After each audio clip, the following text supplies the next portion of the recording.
To find material held on a server, click on the Server Bin tab on the application bar. The most important part of a server bin is at the bottom left, where you will find a pale blue box. Clicking on this box will refresh the bin contents and display any recently ingested or published clips to that area. The area is indicated by the name in the box and is different in every system. An area can represent one or multiple servers.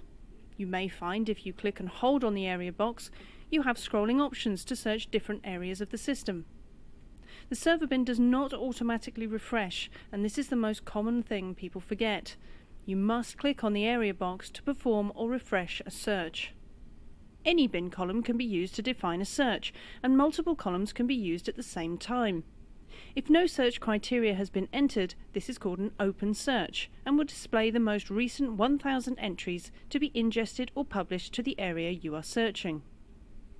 A simple search using the name column is often the most effective way of finding material. Click on Name at the top of the server bin. Type in part of the name of the required clip, for example, fire, and the search will start to apply to the entries already in the bin.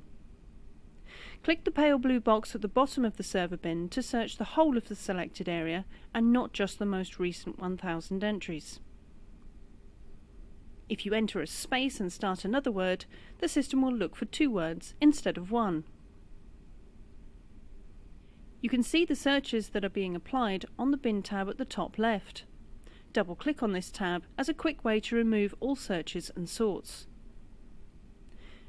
To search inside a word or text string, you can use a star as a wildcard search. Placing a star before and after the word fire tells the search to look for anything with those 4 letters in that order. This can be a very fast way of finding material if you can think of the most unusual 3 letters in a name. You can also use more than one column to refine your search, for example, using the name field and the owner field together.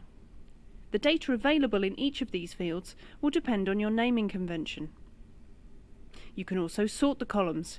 There is a hidden yellow diamond at the right of each column name. Click once to sort numerically, followed by alphabetically. Click again to display reverse alphabetical, reverse numerical, and click a 3rd time to remove the sort. These can be used with the searches to target the material you want. For example, camera rushes often have the longest duration on the server, so searching by name and sorting by duration is likely to bring that material to the top of the bin. Now we get to the part of the server bin that really catches people out. Clicking on the icon in the server bin will provide a preview clip locked to the first column of the bin. In server applications, this should only be used to view clips, as you will be viewing the clip with no audio or video history. To work with the original, click on the name of the clip and drag it to the desktop. When it goes yellow around the edge, you can let go. This creates a floating clip, which references the original material held on the server and will stay open even if the server bin is closed. You can see I have the history on the floating clip, but not on the preview clip.